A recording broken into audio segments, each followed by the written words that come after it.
Okay. I know you said you went to Prairie View. Do you plan on continuing your education and getting another degree? No. What I intend to do is go into creative writing. That's what I want to do. Yeah, I like that as well. Mm-hmm. What do you like? What did you like most about working where you worked? I liked the people I worked with, and I liked most of the people I went to school with. It was always something that you could learn. That area. In fact, the health field is constantly changing, and hopefully for the better most of the time. So. What did you like the least about it? What did I like the least about it? I really can't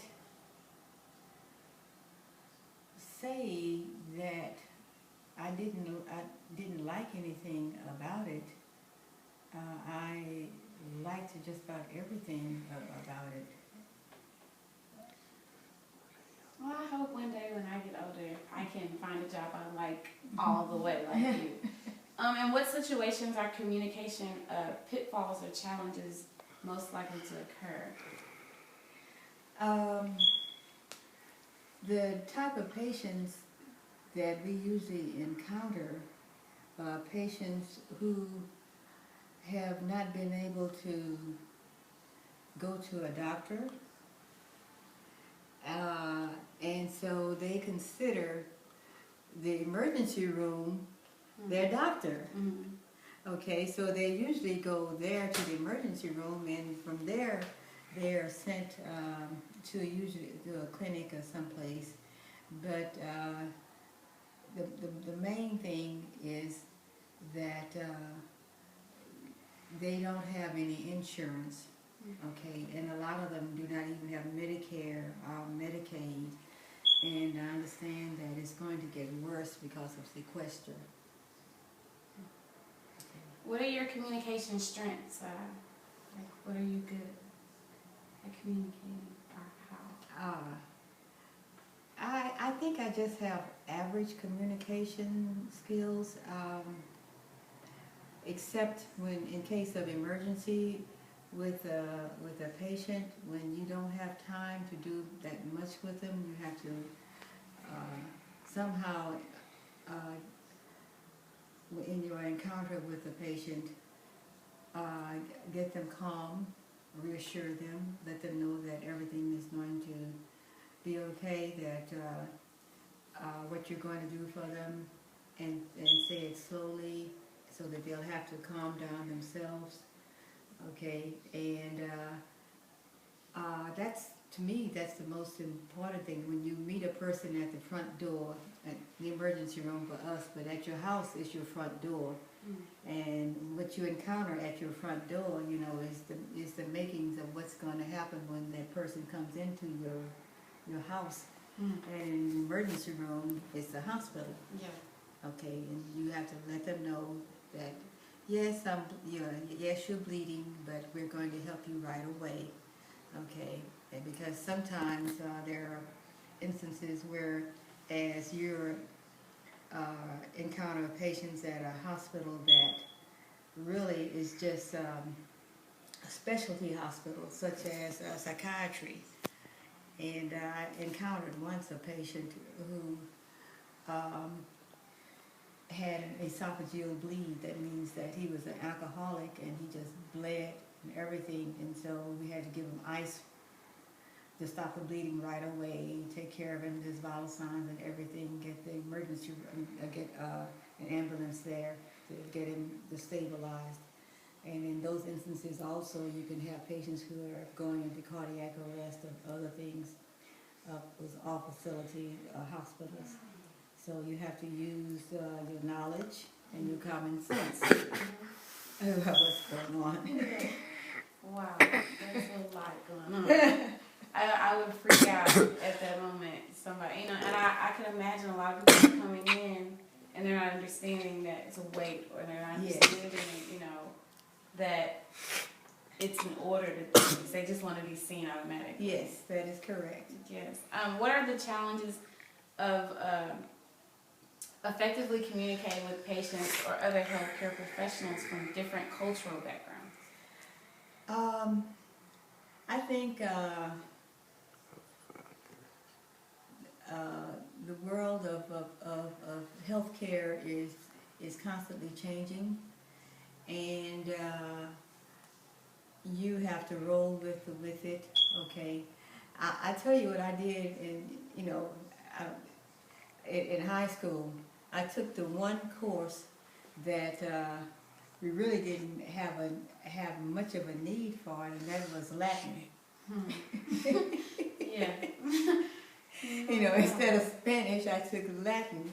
I could understand some of the things that was going on, but I should have taken Spanish, but it was okay.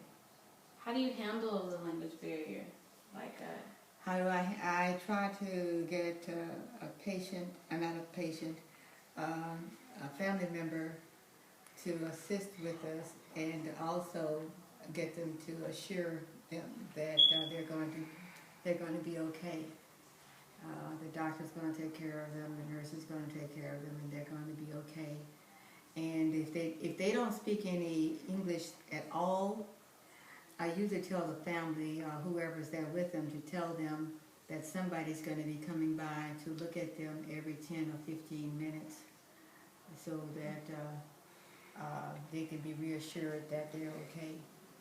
Oh my gosh, you work in everybody's, and sick people are the worst kind of people because they just want something so fast, especially at Benton. Oh my gosh. I don't think that I think that they really are trying to get their needs taken care of, a lot of them, and some of them are just plain scared. Mm. Okay. Understandable. I can imagine. Does gender play a role in how you communicate, or how other people communicate with you on the job?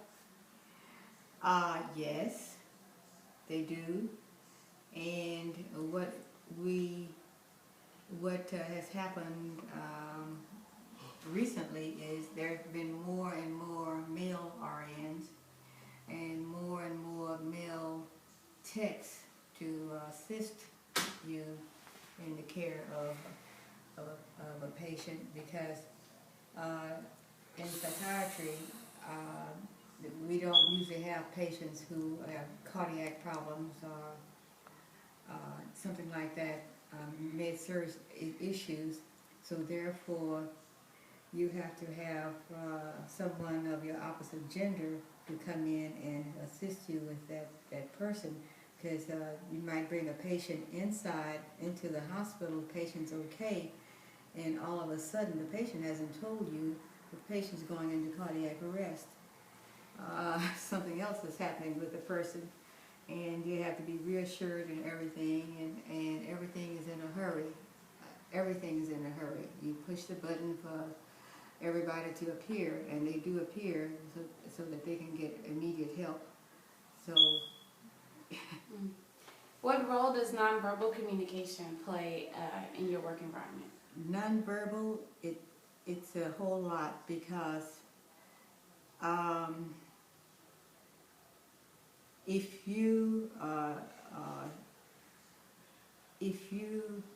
speak to the patient verbally and tell them that you're going to be looking in on them at least every 10 or 15 minutes, okay, if they see you coming by, and say, hi, I'm looking, okay, that makes them feel, they'll tell you later, that made them feel much better. They couldn't identify who the person was who was coming by, but the idea, and you have told that person that you're going to take them to the bathroom, and you're going to get them some food, and blah, blah, blah, blah, blah.